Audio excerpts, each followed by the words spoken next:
In the jungle's suffocating heat, where every shadow hid death, a weapon that ignored mud and rain became the difference between life and Wollongong, loss. New South Wales, Australia. Before the weapon March earned its reputation in the 1939. jungle, it lived A here, 24-year-old among factory scraps of worker metal, sat midnight hunched over a experiments. crude metal It didn't contraption begin in on his the parents' battlefield. garage, It began in completely ordinary unaware backyards, that where he was about recoil to bruised design the shoulders most and skeptics reliable watched weapon from of behind World War fences. II. Officials His argued over name was diagrams, Evelyn Owen, measurements, and and within documents, 3 years, even as the his jungle rejected, waited for a ridiculed weapon that could invention survive it. would save thousands of Allied lives in the jungles of the Pacific, outperforming every weapon the British and Americans could offer. The gun looked so strange, so ugly, that military officials literally laughed when they first saw it. Kept firing. Yet in the mud-choked again, hell of New and Guinea, again, where they American trusted it with their Thompsons lives. jammed after 3 shots, after each and firefight, British they Stens tended it like rusted a shut brother, overnight, because they knew Owen's dawn bizarre would demand more creation of it. fired flawlessly jungle's through torrential suffocating rain heat, swamp where every water shadow and hid conditions death, that a destroyed weapon that everything ignored else. mud and rain By became the difference between 1943, life and Australian loss. soldiers In were the fighting jungle's each other for suffocating the heat, chance to where carry every one. shadow hid death, a Japanese weapon that intelligence ignored mud reports and called rain it became the devil's difference weapon between life because and it loss. never stopped firing. But here's the thing that makes this story absolutely insane. Evelyn Owen wasn't an engineer. He had no formal training, no degree, no connections. Just a workshop full of scrap metal and an obsession with making things work.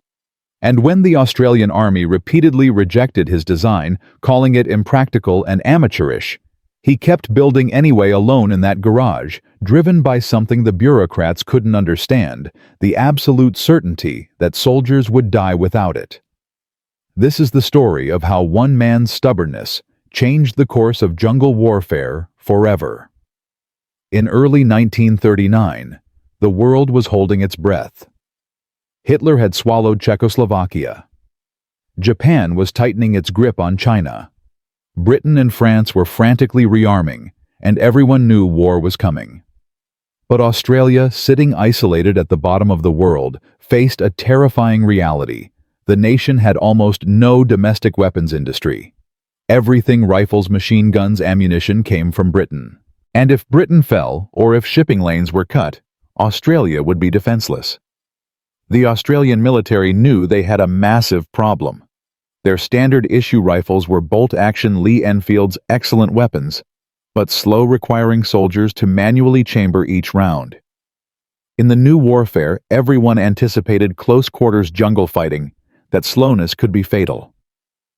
What they needed were submachine guns, automatic weapons that could spray bullets in confined spaces. But here was the cruel catch: Australia couldn't make submachine guns. The country lacked the precision manufacturing capability, the tooling, the expertise. Every automatic weapon in the Australian arsenal was imported, mostly Thompson submachine guns from America. Beautiful weapons, superbly engineered, and absolutely useless in tropical conditions. The Thompson, beloved by gangsters and G-men alike, was a masterpiece of American manufacturing. It was also heavy, expensive, and built with tolerances so tight that a single grain of sand could jam the entire mechanism. In European warfare, in clean trenches and maintained positions, it performed magnificently. But military planners were beginning to understand that the next war, if it came to the Pacific, would be fought in jungles. Endless rain, suffocating humidity, mud that swallowed men to their waists. And in those conditions, the Thompson was a liability. Australian officers had seen the writing on the wall. Reports from British forces in Malaya described weapons rusting overnight, magazines swelling in the heat, firing pins corroding within days. The jungle didn't just challenge soldiers, it destroyed machinery. Yet when Australian procurement officers asked for alternatives, they were met with shrugs. Britain was focused on defending Europe.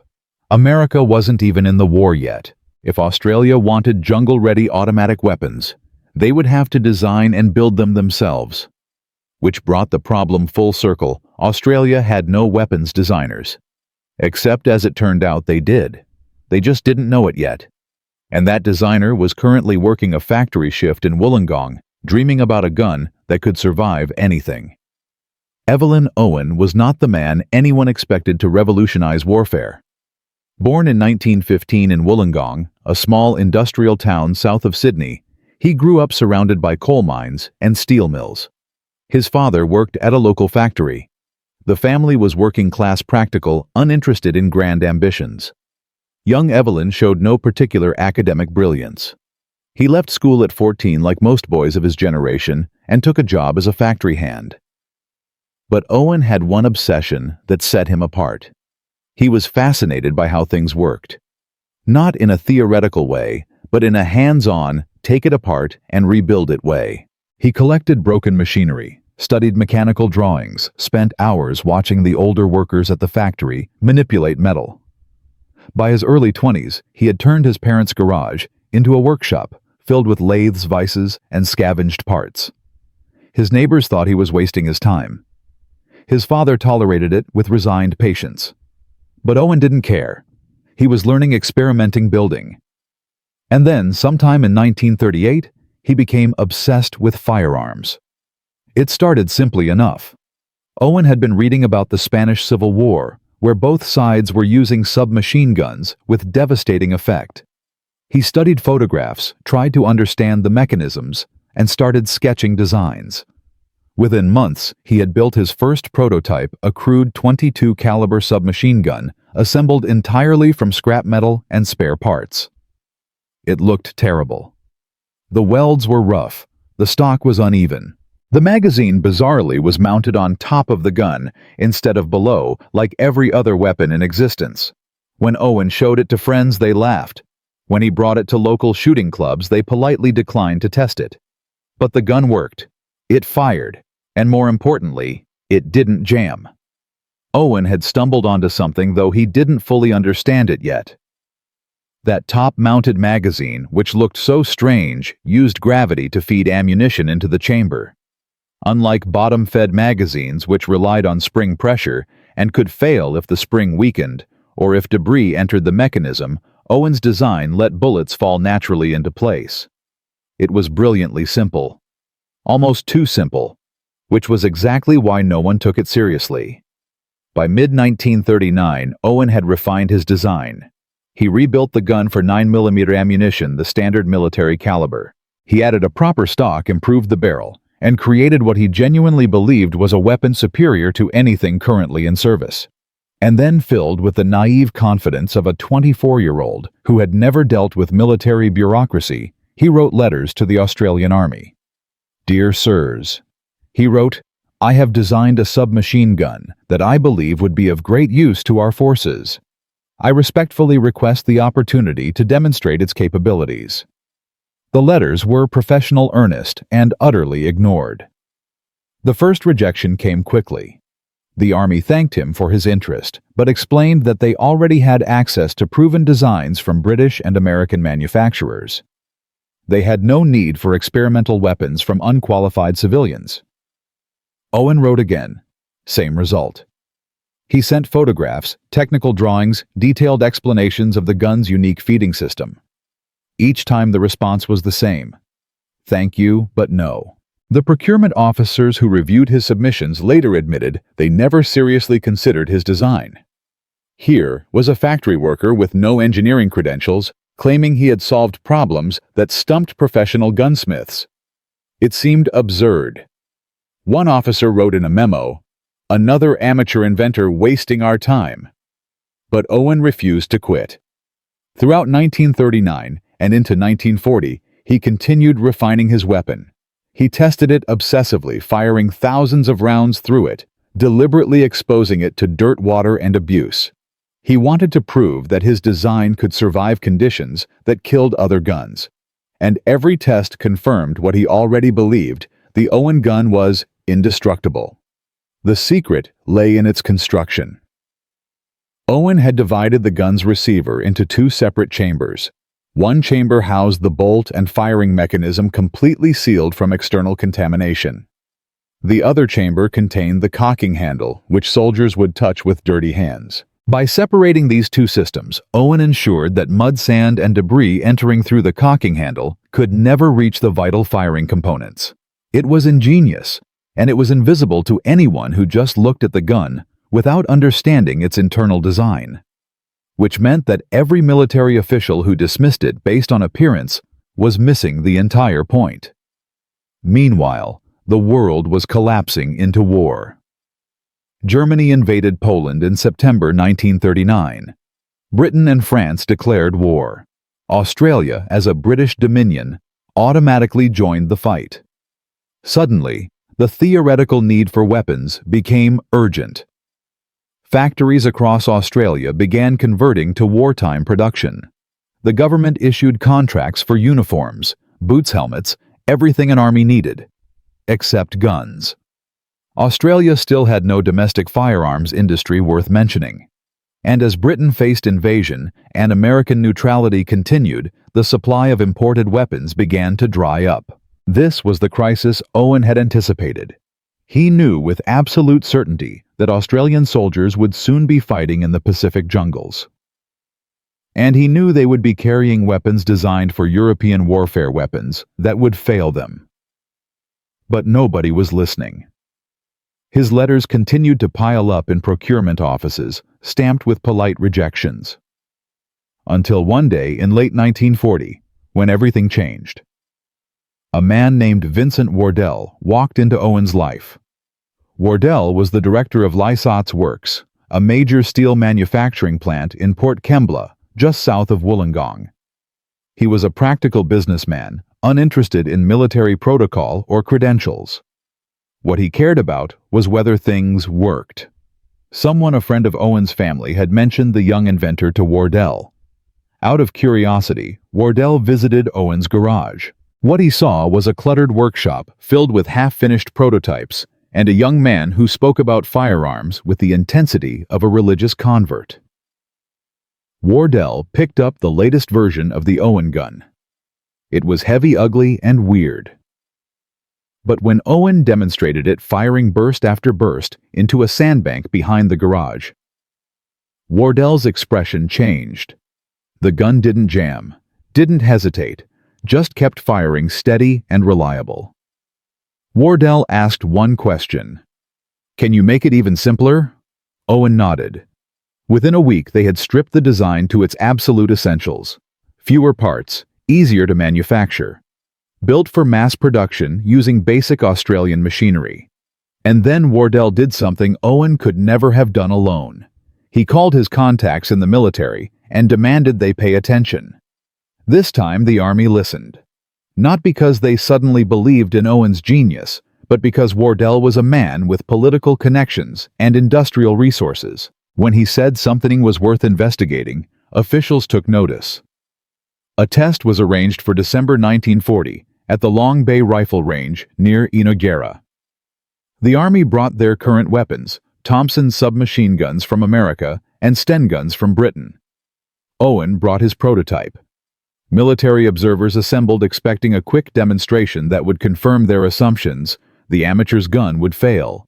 Everyone would go home and procurement could continue as normal. What happened instead was the most embarrassing moment in Australian military procurement history. The test was simple. Each weapon would be subjected to brutal abuse. Mud poured into the action. Sand dumped into the magazine. Water flooding the chamber. Then the guns would attempt to fire. The Thompson went first. Beautiful, expensive, American-made perfection. It fired 3 rounds and jammed. Mud had entered the action through the ejection port. The gun was dead. Armorers cleaned it, tried again. Same result. The Sten gun performed slightly better, managing a full magazine before debris clogged the feed mechanism. It, too, failed the mud test. Then came Owen's turn. The prototype, with its odd top-mounted magazine and crude finish, was buried in mud. Not just exposed to it, but actively submerged in a bucket of wet clay. An officer pulled it out, shook off the excess, and handed it to Owen. He pulled the trigger. The gun roared to life. Full automatic. 28 rounds, every single one feeding perfectly, ejecting cleanly. The spent casings flung mud out with them, self-cleaning the weapon as it fired. Silence fell over the range. An officer muttered, "Bloody hell." They tested it again. More mud. More sand. Water poured directly into the magazine. each time the Owen gun fired without hesitation. The observers were stunned. Here was a weapon designed by a factory worker in his garage, built from scrap metal, outperforming the finest military firearms in the world. The reports written that day were frantic. One officer wrote, "The Owen gun demonstrates reliability far exceeding any weapon currently in service. Immediate adoption is recommended." Another noted, "This weapon appears purpose-built for tropical warfare. It must be mass-produced." Within weeks, orders were placed. Lysat's factory would begin producing Owen guns immediately. The same military establishment that had rejected Evelyn Owen for 3 years was now begging him for more. And Owen, characteristically modest, simply went back to his workshop to help set up the production line. He didn't want fame. He wanted soldiers to have a gun they could trust. By early 1941, the first Owen guns rolled off the production line. They looked exactly as strange as the prototype top-mounted magazine bulky frame no-nonsense finish. Soldiers who first received them were skeptical. This was supposed to replace the sleek Thompson. But then they fired it. And everything changed. Training reports from early 1941 described the same reaction repeatedly.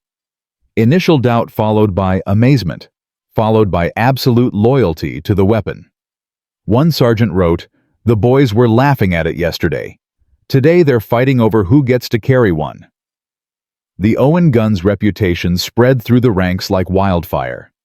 It didn't look impressive, but it worked. In every condition, every time. And as Australian units prepared for deployment to the Pacific, where the real test awaited, soldiers made sure they were carrying Owen guns. Because they had heard the stories. They had seen the demonstrations. And they knew deep in their guts that when they hit those jungles, when the rain came down and the mud rose up, they would need a weapon that refused to quit. The Australian Army, embarrassed by their years of rejection, quietly buried the old correspondence. Evelyn Owen's name was suddenly being spoken with respect in procurement offices. Vincent Wardle became a hero of Australian industry, and the Owen gun, that ugly, strange, impossible weapon, became the most sought-after firearm in the Pacific theater. But this was just the beginning. The real test was coming. In the jungles of New Guinea, where the rain never stopped and the mud swallowed everything the Owen gun would face, conditions that would destroy every other weapon the Allies possessed. And in that green hell, it would prove itself not just reliable, but legendary. In Part 2, we'll follow the Owen gun into the nightmare of the Kokoda Track and the battles of Gonabuna, where Australian soldiers would face the Japanese in conditions so brutal that weapons became more important than tactics. We'll see how the gun that everyone mocked became the weapon that saved the Pacific campaign. And we'll discover why Japanese soldiers, after capturing Owen guns from fallen Australians, would refuse to give them back, even under direct orders from their commanders. The story of the ugly gun is just getting started. So there was Evelyn Owen, the factory worker from Wollongong, whose garage-built submachine gun had just humiliated the finest weapons Britain and America could offer. The December 1940 trials at Long Bay had proven beyond doubt that his crude, ugly design outperformed everything. Mud tests, sand tests, water tests, the Owen gun never jammed while Thompsons and Stens choked and died. Orders were placed. Production began at Lysat's factory. Australian soldiers were finally getting a weapon built for jungle warfare. But here's what nobody anticipated: convincing the Army's procurement office was the easy part.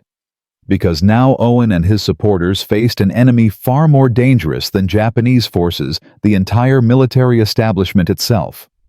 And this enemy had regulations, protocols, and the immovable certainty that comes from decades of doing things the traditional way. Between early 1941 and mid-1942, as the Pacific War exploded and Australian soldiers desperately needed reliable weapons, the Owen gun faced its deadliest threat, not from enemy bullets, but from British officers who simply could not accept that a colonial factory worker had outsmarted their entire system. This is the story of how bureaucracy almost killed the weapon that would save thousands of lives, and it gets worse before it gets better. The problem started immediately after the successful trials. While Australian procurement officers were ready to mass-produce the Owen, they needed approval from higher command, specifically from British military advisors stationed in Australia. Remember, in 1941, Australia was still culturally and militarily tied to Britain. Major procurement decisions required British oversight. And the British officers were appalled by the Owen gun. General Sir Cyril Brudenell-White, Chief of the Australian General Staff, until his death in a plane crash in August 1940, had been replaced by officers more sympathetic to British designs. These men had spent their careers managing weapons procurement from established manufacturers like Enfield and Birmingham Small Arms. The idea that an untrained colonial could design something superior was not just unlikely to them, it was personally offensive. Lieutenant Colonel William Dowling, assigned as the chief British weapons advisor in Australia, reviewed the Owen gun in January 1941 and submitted a report that nearly killed the project. His assessment was brutal and dismissive. He wrote that the weapon, while showing promise in limited tests, suffered from fundamental design flaws that would prevent military adoption. The top-mounted magazine, he argued, would catch on vegetation in jungle fighting. The weight distribution was poor. The crude finish suggested quality control problems during mass production. Most damningly, he concluded that Australia lacked the industrial precision to manufacture such weapons reliably at scale. His recommendation was clear: cancel the Owen project and focus resources on producing Sten guns under British license. The Sten was proven simple to manufacture and already in wide use across Commonwealth forces. Why waste resources on an experimental design when a working solution existed? Dowling's report landed on desks throughout the Australian Military Command in February 1941, and it carried enormous weight. He represented British military expertise, decades of experience, the full authority of the Empire. When Vincent Wardell, the industrialist who had championed Owen's design, read the report, he was furious. He immediately requested a meeting with Dowling, which took place at Victoria Barracks in Melbourne on February 18, 1941. What happened in that meeting became legendary among Australian weapons manufacturers. Wardell brought Owen with him, along with 2 prototype guns and documentation from the December trials. Dowling arrived with 3 British officers and an air of absolute certainty. The meeting began cordially, but deteriorated rapidly. Wardell presented the test results. Dowling dismissed them as limited and non-representative. Wardell offered to conduct additional demonstrations under any conditions Dowling specified. Dowling replied that demonstrations were unnecessary because the design's flaws were obvious to anyone with proper training. Then Wardell said something that changed the entire dynamic of the conversation. He looked directly at Dowling and stated, "With respect, Colonel, Australian soldiers will be fighting in conditions you have never experienced, and they will be dying because you prefer familiar weapons over functional ones." The room went silent, challenging a British officer's expertise in 1941. Australia was unprecedented, especially for a civilian industrialist. Dowling's face reddened. He responded coldly that his 23 years of military service had taught him to recognize quality engineering, and the Owen gun did not qualify. Wardell stood up, picked up one of the prototype Owens, and made an offer that Dowling could not refuse without losing face. "Then let us prove it," Wardell said. "One final test. Your choice of conditions. Your choice of comparison weapons. If the Owen fails, we will abandon the project entirely and apologize for wasting your time. But if it succeeds, you will recommend immediate full-scale production." The other officers in the room exchanged glances. This was not how procurement worked. Weapons adoption followed established procedures, committee reviews, long-term testing protocols. But Wardell had made the challenge public in front of witnesses, and Dowling's pride would not let him back down. He agreed. The test would take place in 1 month at a military facility of his choosing, under conditions that would truly evaluate the weapon's jungle capabilities. But Wardell had made a calculated gamble, and he knew it. Because if the Owen failed this test, the project was finished. No second chances. No appeals. and Dowling would personally ensure that neither Wardell nor Owen ever worked with the military again. The stakes could not have been higher, and the clock was ticking, because while they argued in Melbourne, Japanese forces were advancing through Southeast Asia, and Australian soldiers were about to face combat conditions that would expose every weakness in their equipment. Wardell left the meeting and immediately contacted an unexpected ally, Captain Harry Howe, an Australian Army officer who had spent 3 years in Malaya and understood jungle warfare better than any British advisor. Howe had been present at the December trials and had been stunned by the Owens' performance. He had quietly advocated for its adoption through official channels, but had been overruled by the British advisors. Now, with Wardell's challenge forcing a decisive test, Howe saw an opportunity to prove what he already knew. Traditional European weapons were death sentences in tropical combat. Howe and Wardell met secretly at Lycite's factory in Port Kembla on February 22, 1941. They had 4 weeks to prepare for Dowling's test, and they needed to anticipate every possible challenge the British officer might devise. Howe brought his knowledge of jungle conditions. Wardell brought his manufacturing expertise. Owen brought the weapons. Together they planned for the worst. Howe predicted that Dowling would focus on 3 areas: reliability under extreme contamination accuracy, during sustained fire, and ease of maintenance under field conditions. Each represented a potential failure point. Contamination tests would involve more than just mud and sand. Dowling would likely use organic matter, rotting vegetation, tropical moisture, anything that could clog a weapon in real jungle combat. Sustained fire tests would push the weapon to overheating checking if the barrel could handle hundreds of rounds without warping. Maintenance tests would be conducted without proper tools, simulating battlefield conditions where armories and spare parts did not exist. For the next month, Owen worked 18-hour days at the factory refining the prototype. He replaced the original wooden stock with a stronger version. He modified the barrel shroud to improve heat dissipation. He tested the weapon's components individually, looking for any possible weakness.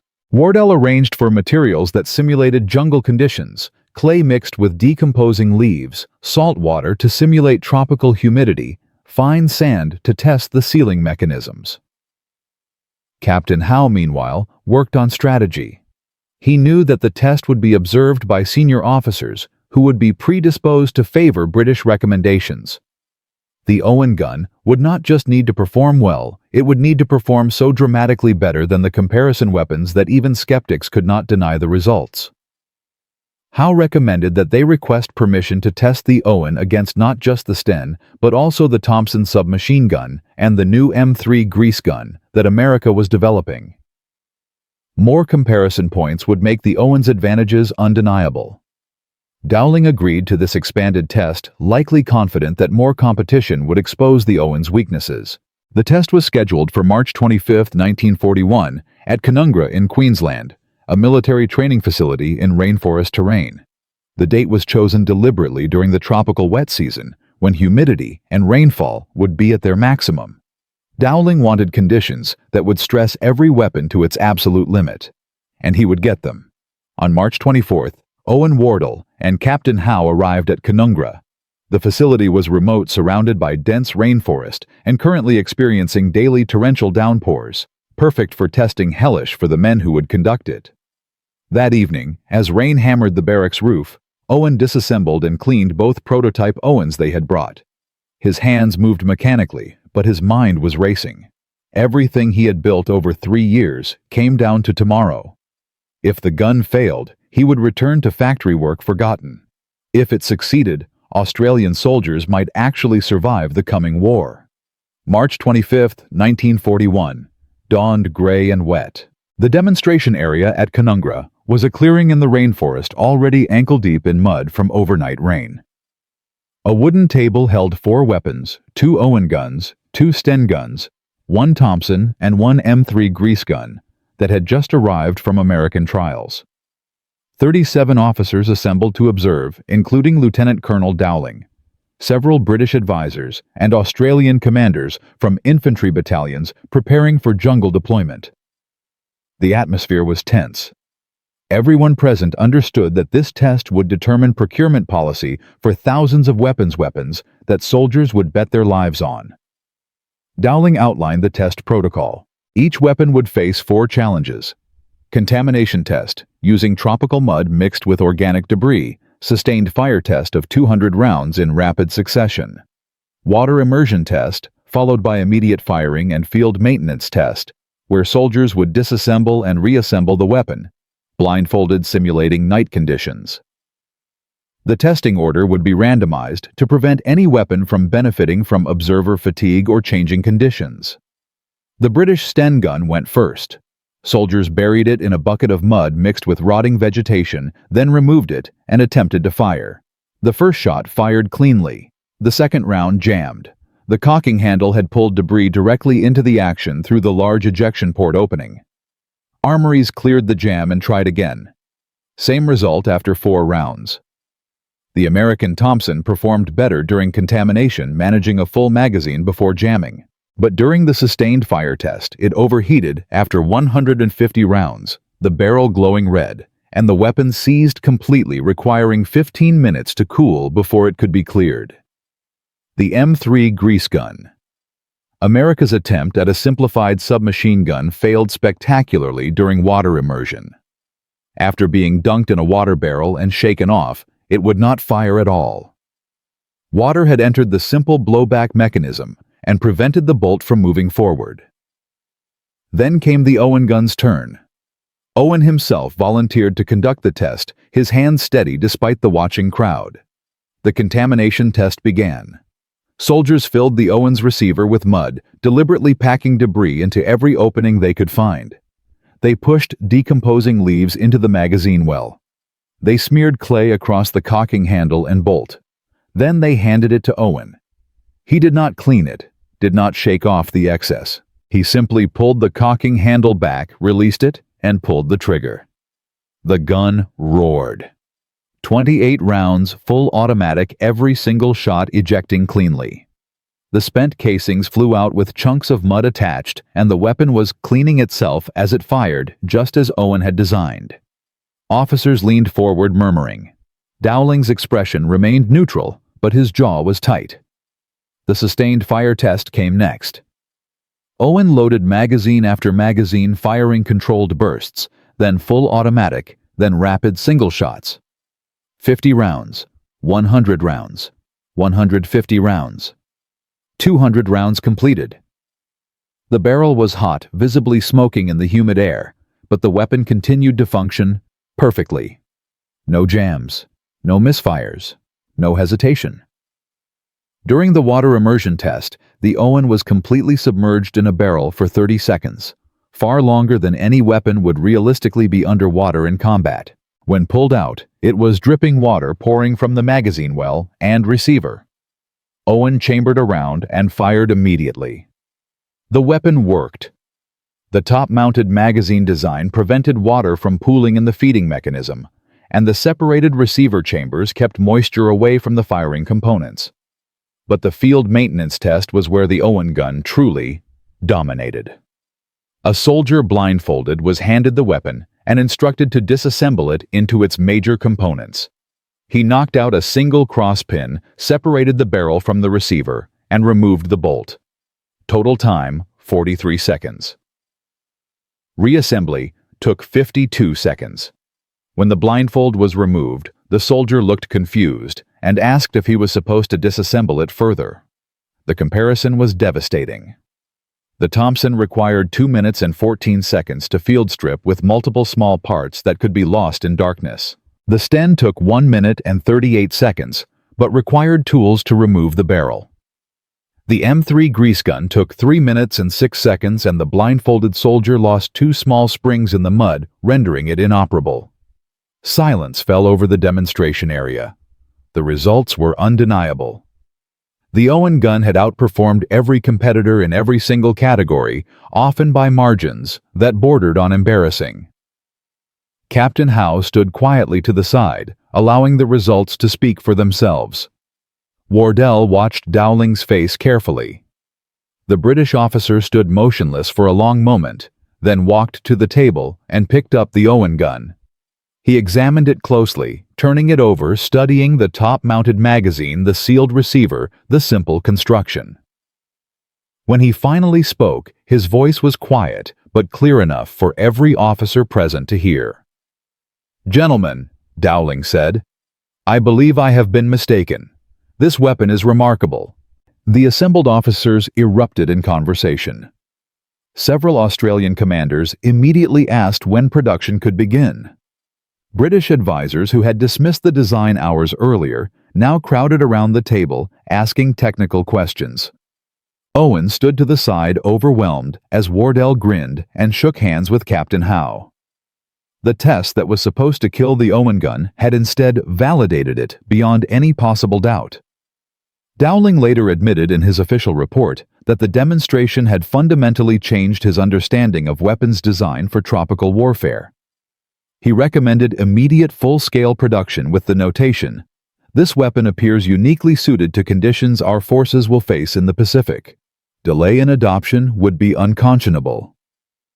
By April 1941, orders for 2,000 Owen guns were placed with Lysot's factory. But getting approval was only the beginning of the battle. Now came the exponentially harder challenge, actually producing thousands of weapons in a country with limited manufacturing capacity during a war that was consuming every resource available. Lysot's factory in Port Kembla had to be completely reorganized. New machinery was ordered mostly from Australian manufacturers since overseas equipment was impossible to obtain. Workers, many of them women, replacing men who had enlisted, needed training in weapons assembly, a skill almost none of them possessed. And quality control had to be absolute, because every weapon that left the factory would be trusted by soldiers in combat. Production began slowly. The first 50 weapons produced in May 1941 were immediately sent to training units for evaluation. Reports came back glowing. Soldiers who had been issued Owens refused to give them up, even when ordered to return them for distribution to combat units. One training sergeant wrote, "You'll have to pry this gun from my dead hands. It's the first weapon I've carried that I actually trust." But as production accelerated through late 1941, logistical problems emerged. The 9mm ammunition required for the Owen was in short supply. Most ammunition manufacturing capacity was devoted to rifle cartridges.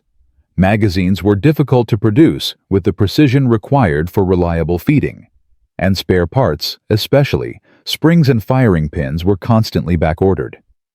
Worse, many infantry units refused to adopt the Owen, preferring to keep their familiar Thompsons and Stens. Old soldiers were suspicious of new equipment, particularly equipment that looked as strange as the Owen. Its top-mounted magazine interfered with aiming down traditional sights. Its weight was greater than the Sten, making it more tiring to carry during long patrols. And its appearance, frankly ugly compared to the sleek lines of other submachine guns, made it seem amateurish. Battalion commanders who had never seen the weapon's testing results simply rejected it, assuming it was inferior. This resistance infuriated Wardell and Owen. They had proven the weapon's superiority under the most rigorous conditions imaginable, yet tradition and ignorance were preventing its adoption where it was needed most. Captain Howe, now promoted to major and assigned to infantry training, took it upon himself to personally demonstrate the Owen to skeptical units. He traveled across Queensland and New South Wales throughout late 1941, carrying an Owen gun and a bucket of mud to training camps. His demonstration was simple and devastating. He would fire a Thompson until it jammed, usually within 20 rounds after contamination. Then, he would fire an Owen under identical conditions, watching it complete magazine after magazine without failure. Unit after unit converted. Soldiers who saw the demonstration demanded Owens immediately. By December 1941, when Japan attacked Pearl Harbor and Australia suddenly faced imminent invasion, production of Owen guns was approaching 500 per month. But that was nowhere near enough. Then came the disasters that proved Howe Wardell and Owen right beyond any remaining doubt. In January and February 1942, Australian forces fought desperate rearguard actions in Malaya and Singapore. The reports that filtered back were horrific. Weapons failing in the tropical heat and humidity. Thompsons jamming after brief firefights. Stens corroding overnight. Soldiers found dead with their weapons seized and inoperable beside them. The few units that had been issued Owen guns before deployment sent urgent telegrams requesting more. One report from the 219th Battalion stated, "Owen guns functioned flawlessly throughout engagement. All other weapons experienced multiple failures. Request immediate resupply of Owen guns for entire battalion." But by the time these reports reached Australia, Singapore had fallen. The survivors who returned to Australia in March 1942 were unanimous. In their assessment, traditional European weapons were death traps in jungle warfare. Only the Owen gun had proven reliable. Suddenly, every infantry unit preparing for deployment to New Guinea was demanding Owen guns. Production capacity, even running 24 hours a day, could not meet demand. Priority lists were established with frontline combat units receiving weapons first, often at the expense of training units and reserve forces. This created its own problems because soldiers receiving Owen guns in the field had no training on the weapon's unique characteristics. Major Howe and a team of instructors were rushed to Port Moresby in April 1942 to conduct crash training courses for troops already in the combat zone. They taught maintenance proper magazine loading and the weapons handling characteristics in intense 3-day courses before units went forward. The soldiers learned quickly. Within days of receiving Owen guns, infantrymen were reporting that they felt confident for the first time since arriving in New Guinea. The weapon gave them something that no amount of training or courage could provide: the absolute certainty that their gun would fire when they needed it. And that certainty was about to be tested in the most brutal combat conditions of the Pacific War. Because while Owen Wardell and the Australian military establishment had been fighting each other over procurement and production, Japanese forces had been advancing steadily through New Guinea. By June 1942, they were preparing to assault Port Moresby, the last Allied stronghold in Papua. And Australian soldiers, now equipped with increasing numbers of Owen guns, were preparing to meet them in the jungles along the Kokoda Track. But here's the problem nobody anticipated as word spread about the Owen gun's legendary reliability. Japanese intelligence took notice. Enemy soldiers began specifically targeting Australians, carrying the distinctive top magazine weapon, hoping to capture specimens. And some Japanese units, after capturing Owen guns from dead or wounded Australians, discovered they could use the weapons with devastating effect against their former owners. Suddenly, the gun that was supposed to save Australian lives was being turned against them by an enemy that recognized superior weaponry when they saw it. The battle against bureaucracy was over. Owen had won. But the battle for survival was just beginning. And in the green hell of the Kokoda Track, where the rain never stopped and death waited behind every tree, the Owen gun would face its ultimate test, not against skeptical officers or manufacturing problems, but against an enemy determined to take it for themselves. Evelyn Owen's garage invention had survived ridicule from experts' bureaucratic warfare with British advisors and manufacturing challenges that would have killed lesser designs. By June 1942, thousands of Owen guns were flowing to Australian units preparing for combat in New Guinea. The weapon had proven itself in every possible test. But laboratory demonstrations and training exercises were one thing. Real combat, where mud mixed with blood and weapons determined who lived and who died, was something else entirely. And the Japanese were about to discover why Australian soldiers were suddenly fighting with a confidence that bordered on reckless. Because the Owen gun wasn't just reliable, it was unstoppable in conditions that destroyed everything else. This is the story of how a factory worker's obsession changed the Pacific War one firefight at a time, and how the enemy, despite their discipline and determination, could not counter a weapon that simply refused to fail. The test was over. The real killing was about to begin. Japanese intelligence officers first noticed something strange in March 1942. After skirmishes with Australian patrols near Port Moresby, Captured equipment reports mentioned an unusual submachine gun, top-mounted magazine, heavy construction, crude finish. But the disturbing detail was this: every single captured specimen was fully functional, despite being covered in mud and exposed to torrential rain for days. One intelligence report later recovered from captured Japanese documents noted with concern, "Enemy weapon continues operation under conditions that render our Type 100 submachine guns inoperable. Mechanism unknown. Requires investigation." By May 1942, as Japanese forces prepared for their assault along the Kokoda Track, military intelligence had gathered enough information to brief frontline commanders. The briefings were alarming.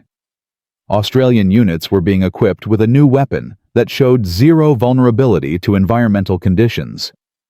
Japanese tactics had relied heavily on the knowledge that Allied weapons degraded rapidly in tropical warfare. Thompsons jammed, Stens corroded. Even Japanese weapons required constant maintenance. But this Owen gun apparently ignored the jungle entirely. Lieutenant Colonel Yosuke Yokoyama, commanding the Japanese 41st Regiment, read the intelligence briefings with growing unease. His forces were about to attack through some of the most hostile terrain on Earth, muddy mountain tracks where visibility was measured in meters, and every step forward could trigger an ambush. His standard tactical approach relied on closing quickly with the enemy, betting that their weapons would fail under stress before his did. But if the Australians now carried weapons that never failed, that entire strategy collapsed. Yokoyama ordered his officers to prioritize capturing Owen guns intact for analysis. He needed to understand the mechanism to find its weakness to develop countermeasures. But there was a problem. Australian soldiers who carried Owen guns protected them fiercely. When wounded, they refused to abandon the weapons. When overrun, they disabled them before retreating.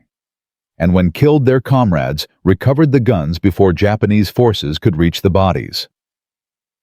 Through June and early July 1942, Japanese casualties began climbing in unexpected ways. Small unit actions that should have been quick victories turned into prolonged firefights. Australian positions that should have been overrun held firm. And the constant rhythmic sound of Owen guns firing through rain and mud became a source of dread for Japanese soldiers advancing through the jungle. One Japanese soldier's diary, found after the Battle of Izarava in August 1942, described the experience. "The enemy weapons never stop. We advance through rain that blinds us. Our guns jam. We clear them and advance again. Their guns still fire. We cannot understand how this is possible. Many of my friends are dead." The psychological impact was devastating. Japanese forces had conquered Southeast Asia with terrifying efficiency, shattering British, Dutch, and American forces. They considered themselves superior jungle fighters. But suddenly, against the Australians, that superiority was evaporating. Not because of tactics or numbers, but because of a weapon. By late July, Japanese intelligence estimated that Australian casualties from weapon malfunctions had dropped by 73% compared to engagements earlier in the year. Meanwhile, Japanese casualties were climbing because Australian fire discipline backed by reliable weapons was slaughtering advancing units in the close-range jungle fighting. The Japanese response was predictable and desperate. They accelerated development of improved submachine guns. They modified tactics to avoid close-quarter engagements. They even issued orders that captured Owen guns should be used immediately by Japanese troops against their former owners, a remarkable admission that enemy weapons were superior to their own. But tactical adjustments and captured weapons could not change the fundamental reality. The Owen gun had been designed for jungle warfare. Japanese weapons had not, and that design difference was measured in body counts. But while the Owen gun was winning firefights in New Guinea, a different crisis was building back in Australia, one that threatened to destroy everything Owen and Wardell had built. The problem was not the weapon's design. The problem was politics. As Owen gun production accelerated through mid-1942, reaching nearly 1,000 weapons per month, Questions began emerging about contracts, payments, and who exactly owned the rights to the design. Evelyn Owen had never patented his invention properly. In his rush to get the weapon adopted, he had signed documents with Lysight's factory that were vague about compensation and ownership. Now, with the Owen gun becoming famous and production contracts worth millions of pounds, lawyers and bureaucrats descended. In July 1942, a parliamentary inquiry was convened to investigate the Owen gun contracts. Some politicians claimed that Wardell and Lysight's had exploited a naive inventor taking credit and profit for his work. Others argued that the government should seize the design entirely under wartime emergency powers, cutting out both Owen and Lysight's. The newspapers caught wind of the story, and it became a scandal. Headlines screamed about profiteering from war. Editorial cartoons showed factory owners counting money while soldiers died in jungles. And Evelyn Owen, the quiet man from Wollongong, who had never wanted fame or fortune, found himself at the center of a political firestorm. The inquiry hearings held in Sydney during August 1942 were brutal. Owen was called to testify. He sat uncomfortably in a suit borrowed from his father, facing a panel of politicians and lawyers who peppered him with questions about contracts, royalties, and business arrangements he barely understood. When asked how much money he had received for his invention, Owen's answer shocked the room. £17 and 10 shillings, he said quietly. That's what Mr. Wardell paid me for the initial prototype. After that, I just worked at the factory helping with production. The parliamentarian stared. £17. For a weapon that was saving thousands of lives and generating massive government contracts. One member of the inquiry, a Labour politician named Eddie Ward, who had been prepared to attack Owen as a war profiteer, changed his entire approach. He began questioning Wardell instead, demanding to know why the inventor had been paid so little. Wardell's response was blunt and, in its way, honorable. Mr. Owen was never interested in money, Wardell testified. He wanted his gun in soldiers' hands. I offered him royalties multiple times. He refused, saying his payment would be Australian boys coming home alive. The hearing room fell silent. Several politicians shifted uncomfortably. This was not the story of exploitation they had expected. This was something far more complicated. A man who had created something invaluable and asked for almost nothing in return. The inquiry eventually concluded that while the contract arrangements were irregular, there was no evidence of wrongdoing or exploitation. Owen was offered a substantial payment by the government as compensation, which he initially refused before being convinced to accept by his family. But the damage was done. Owen, who had spent 3 years fighting to get his weapon adopted, now felt betrayed by the very system he had tried to help. He withdrew from public life, spending his time at the Lysight's factory rather than facing reporters or politicians. Major Howe, watching from New Guinea where he was training troops, wrote an angry letter to the Minister of Defense. While you investigate contracts in Sydney, men are dying here because we still don't have enough Owen guns. Perhaps your priorities require adjustment. The letter was leaked to newspapers and became another minor scandal, but it also refocused attention on what mattered: getting more weapons to the front. Because in August 1942, as politicians argued in Sydney, the Battle of Isarava was about to prove just how vital the Owen gun had become. And that battle would become the legend that defined the weapon forever. Isarava, Papua New Guinea. August 26, 1942. The village was nothing more than a handful of native huts clinging to a steep ridge along the Kokoda track. But strategically, it was everything. Whoever held Isarava controlled the approach to Port Moresby, and the Japanese 41st Regiment, Wallen 500, strong and battle-hardened from victories across Asia, was determined to take it. Defending Isarava were elements of the Australian 39th and 53rd Battalions, approximately 300 men exhausted from weeks of fighting retreat. They were outnumbered 5-1. They were low on ammunition, food, and medical supplies. Many were sick with malaria and dysentery. But they had two advantages: high ground and Owen guns. The Japanese attack began at dawn. Mortar fire hammered the Australian positions. Then came the infantry advancing in waves through the jungle, expecting to overwhelm the defenders through sheer numbers. The Australians waited. They could hear the enemy moving through the undergrowth, branches breaking, equipment rattling, the sound of hundreds of men pushing through dense vegetation. When the Japanese emerged from the jungle at 40 meters, the Australians opened fire. The sound was overwhelming. 27 Owen guns firing simultaneously, a coordinated roar that turned the jungle slope into a killing ground. The first wave of Japanese soldiers disintegrated. Bodies fell. Survivors retreated into the jungle. The Australians reloaded.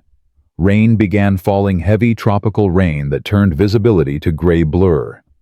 This was the moment when Allied weapons typically failed, when magazines swelled, when actions jammed, when soldiers died with useless metal in their hands.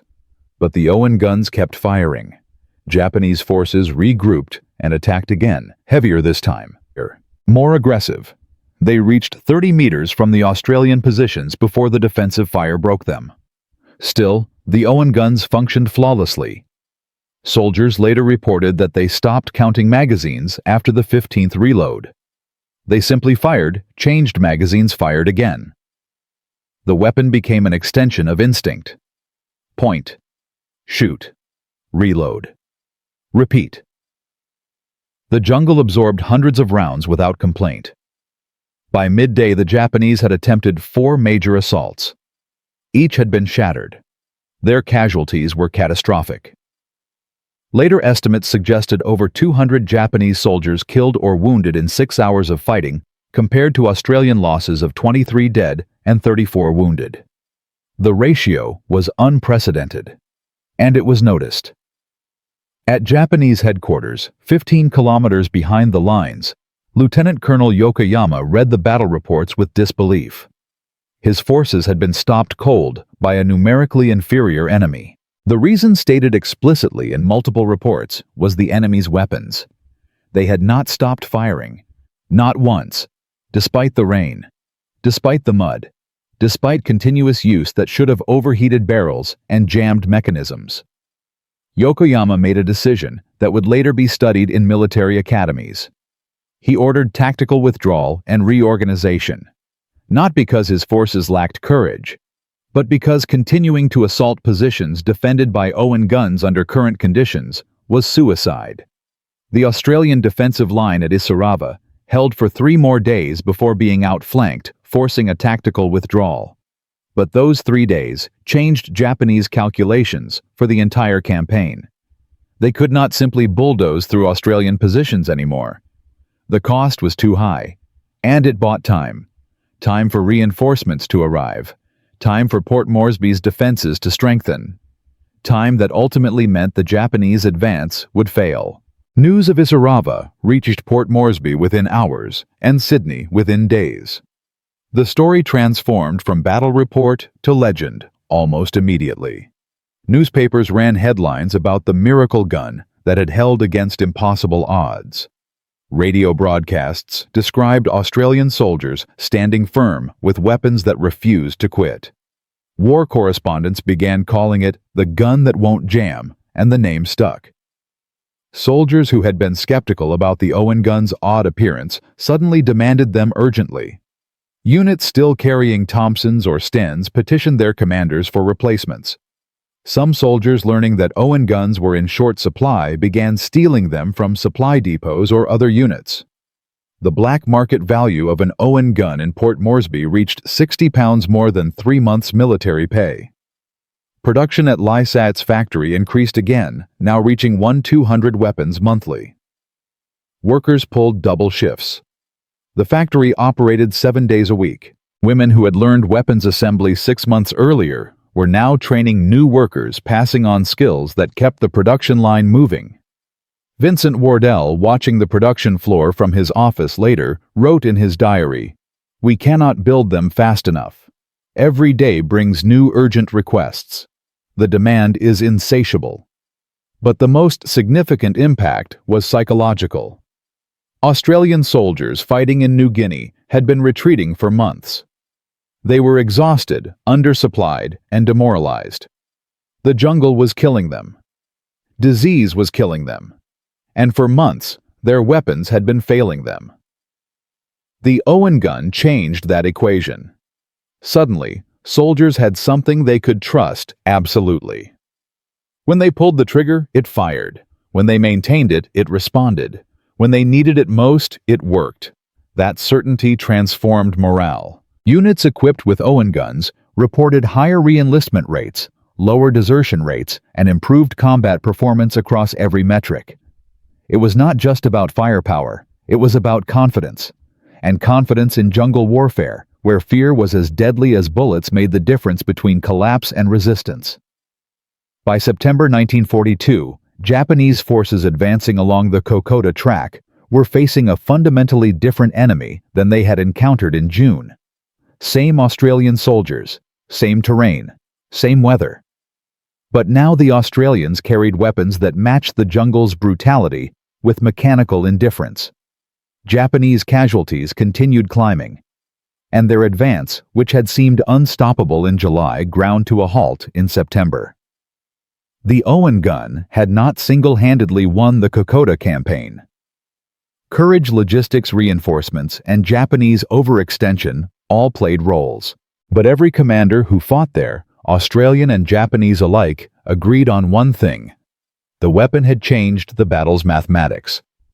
Australian battle reports from late 1942 consistently showed that units equipped primarily with Owen guns suffered 41% fewer casualties from weapon malfunctions compared to units with mixed armaments.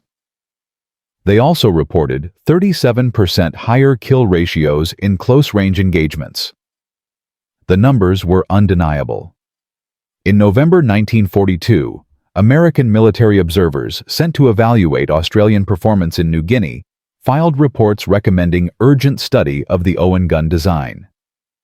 They noted with some embarrassment that the Australian weapon outperformed every American submachine gun in tropical conditions.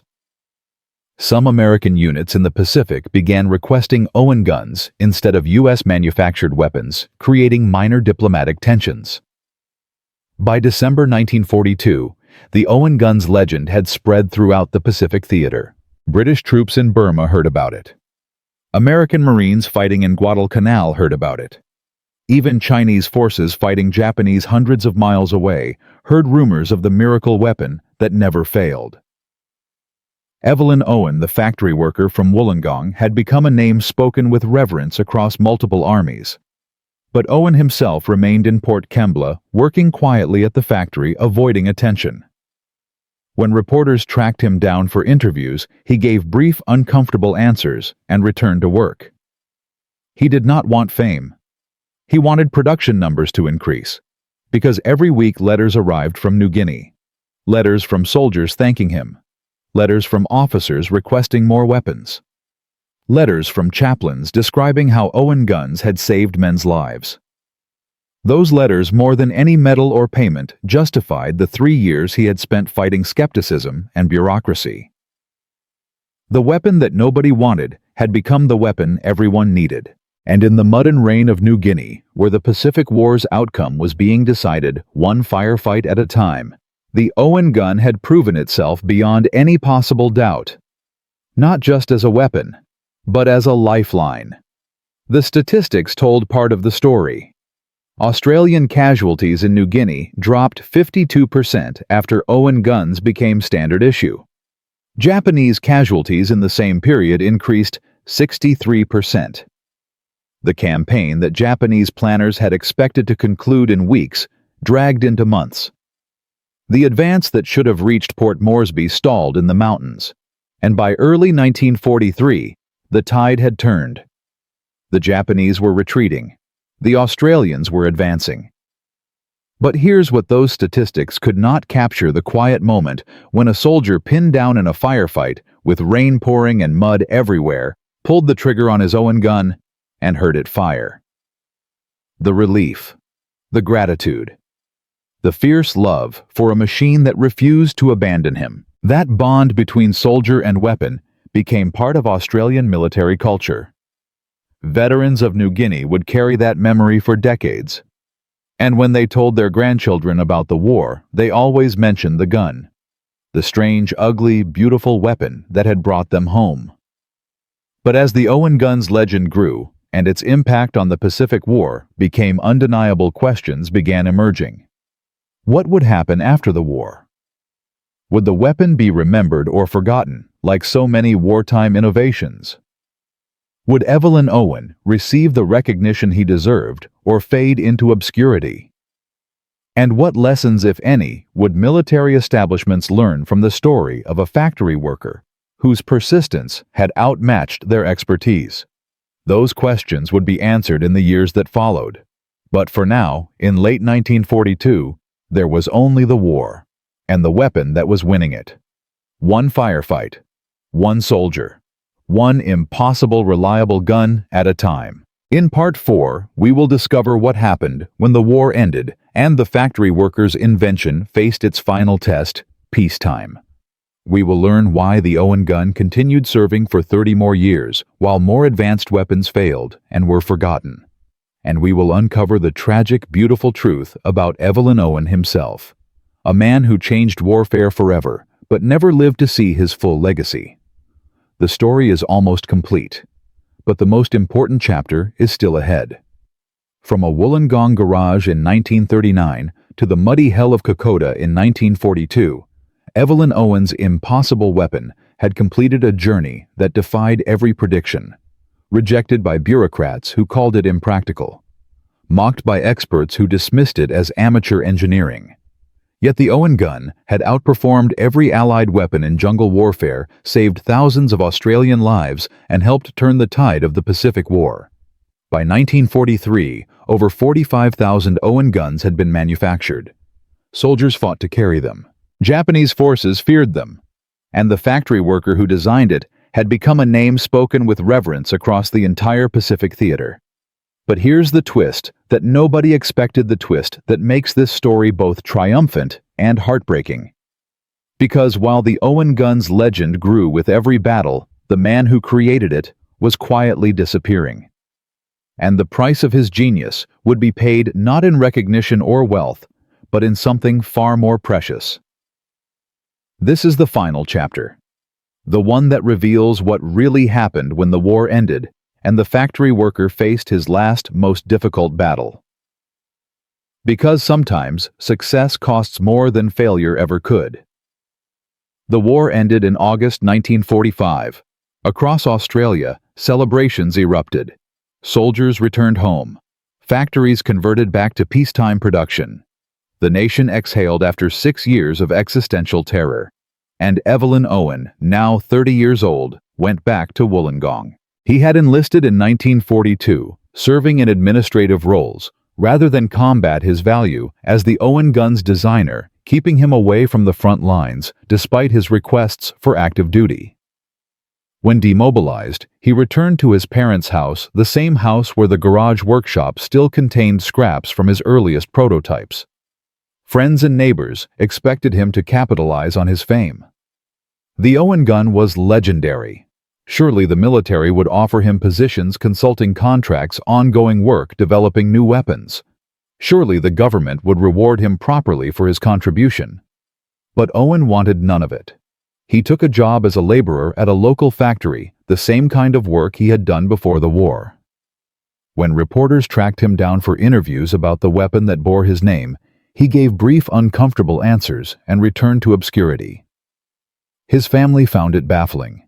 Vincent Wardell, now wealthy from wartime manufacturing contracts, repeatedly offered Owen partnerships, engineering positions, anything to keep him involved in weapons development. Owen declined every offer. Major Harry Howe, who had become one of Owen's few close friends during the war, later recalled a conversation from late 1945. They had met for drinks in Sydney, and Howe asked directly why Owen was avoiding the recognition he deserved.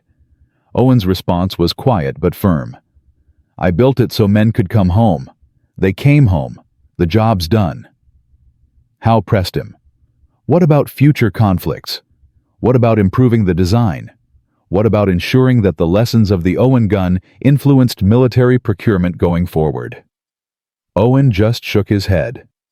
"I'm not a soldier, Harry. I'm not an engineer. I'm a factory worker who got lucky. Let someone else take it from here." That someone else never really materialized. The Australian Army, now focused on modernization and alignment with American forces, began quietly phasing out the Owen gun in favor of newer designs.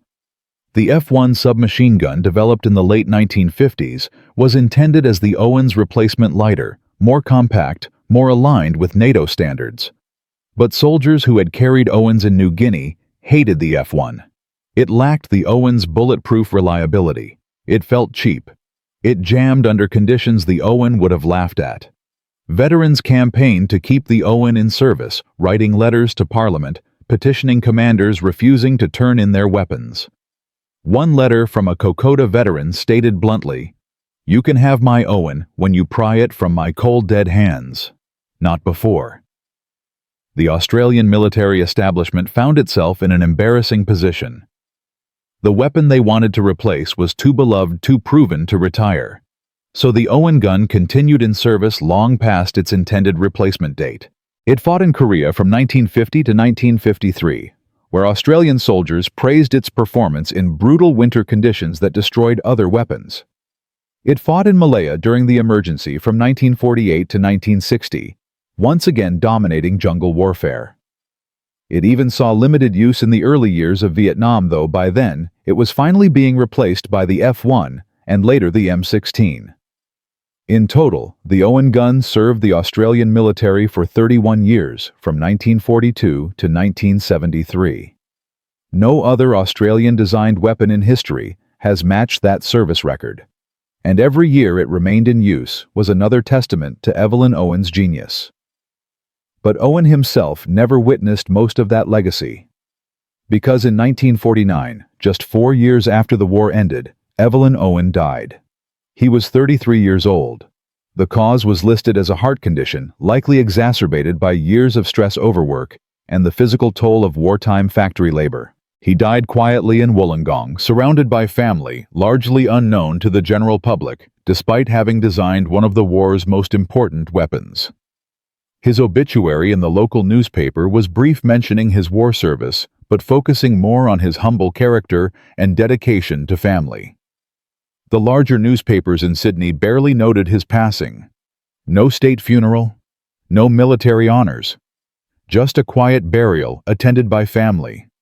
A few factory workers from Lysot's and Vincent Wardell, who stood at the graveside with tears streaming down his face. Major Howe, stationed overseas, learned of Owen's death weeks later. He wrote in his diary, "The man who saved thousands of us is gone, and barely anyone noticed.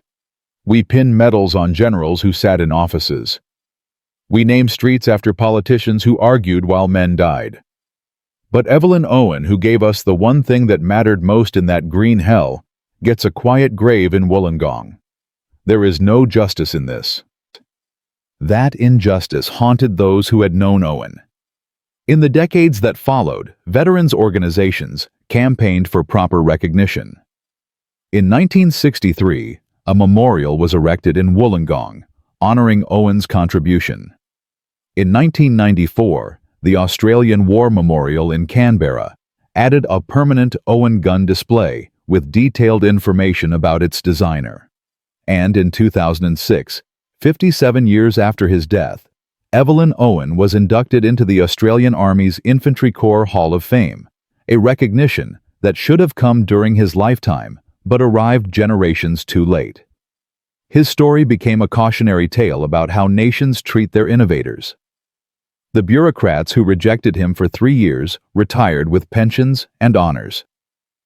The officers who dismissed his design were promoted. The politicians who investigated his contracts became ministers. But the man who actually solved the problem, who saved the lives, who changed warfare, died young and largely forgotten. Yet his technical legacy was undeniable and extraordinary, because while Owen himself faded from memory, his design philosophy revolutionized weapons development worldwide. The Owen gun's core principles: separated chambers to isolate contamination, gravity-fed magazines for reliability, Simple construction for field maintenance became foundational concepts in small arms design. When Mikhail Kalashnikov developed the AK-47 in the late 1940s, he incorporated many of the same ideas, loose tolerances, to prevent jamming simple mechanisms that soldiers could maintain without expertise, design prioritizing reliability over precision. Whether Kalashnikov knew of the Owen gun is unclear, but the philosophical similarity is striking. Both weapons were created by non-traditional designers who understood that real combat demanded different solutions than laboratory testing suggested. The Owen's influence appeared in weapons across the world. The Israeli Uzi, developed in the 1950s, used a similar top-mounted magazine concept. The British Sterling submachine gun, despite being intended as the Sten's replacement, incorporated design elements clearly influenced by the Owen's success. Even modern weapons like the FN-P90 use top-mounted magazines, a configuration that seemed bizarre in 1939, but proved brilliant in practice.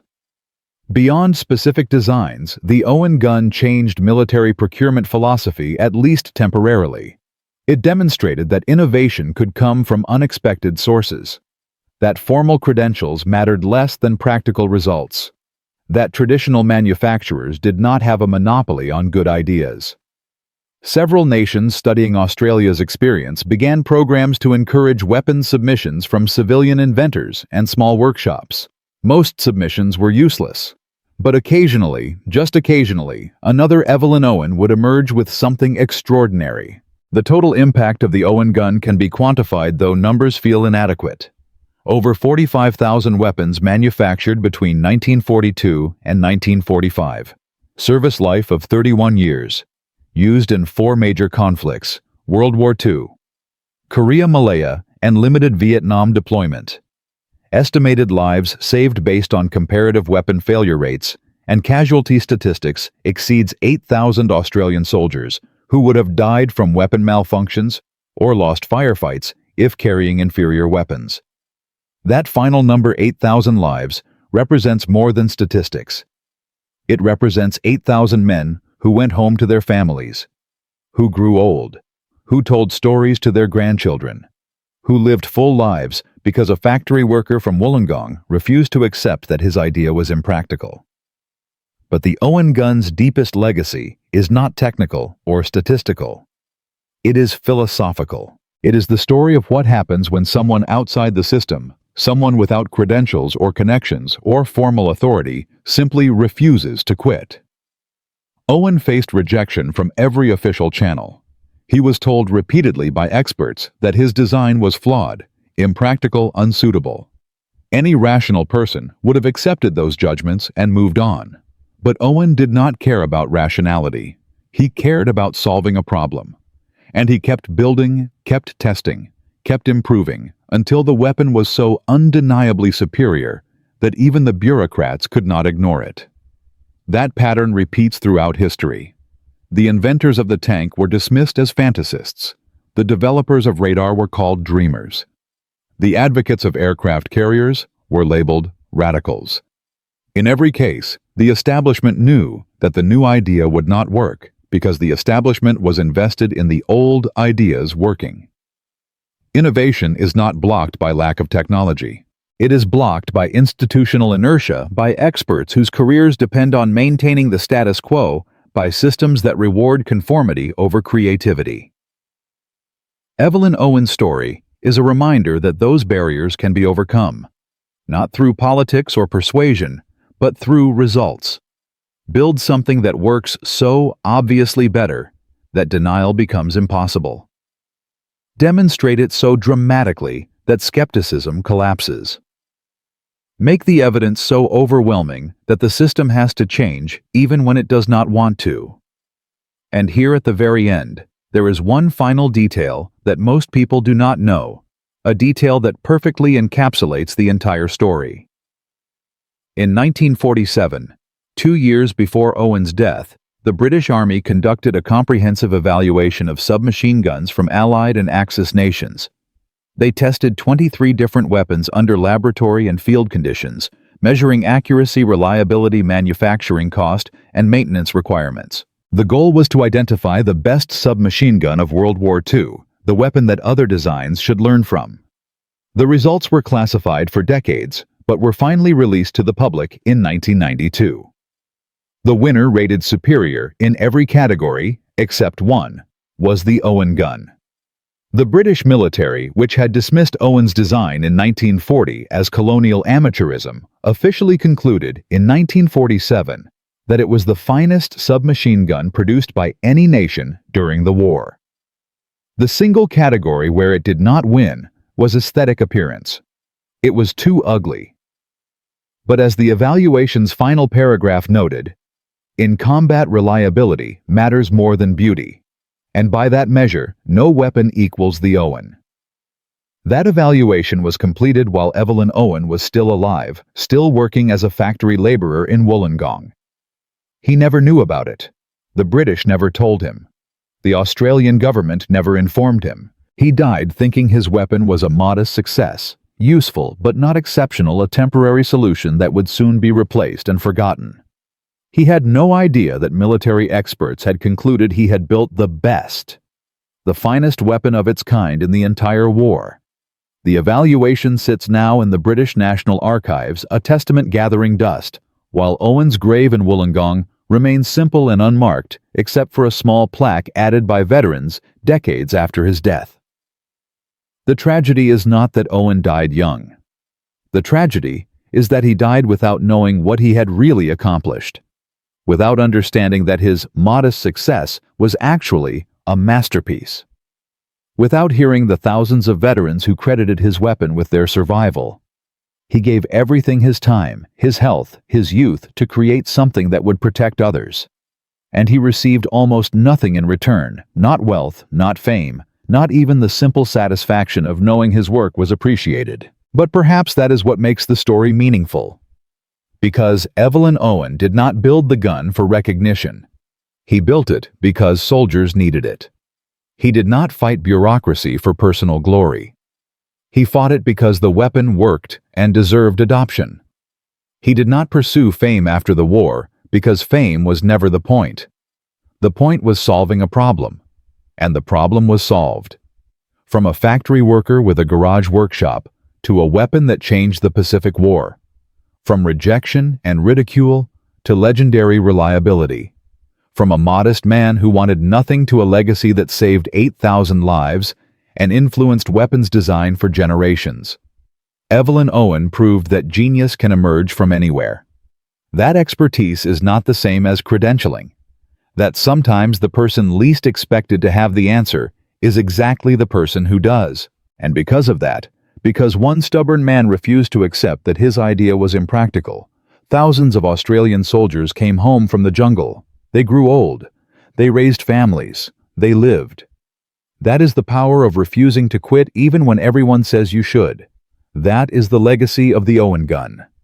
And that is why 75 years after its creation, we still tell this story, still honor this weapon, and still remember the name Evelyn Owen. Because he saved lives by refusing to listen to experts. And in doing so, he taught us that the next great innovation, the next life-saving idea, the next impossible solution might be sitting right now in someone's garage, waiting for the world to pay attention.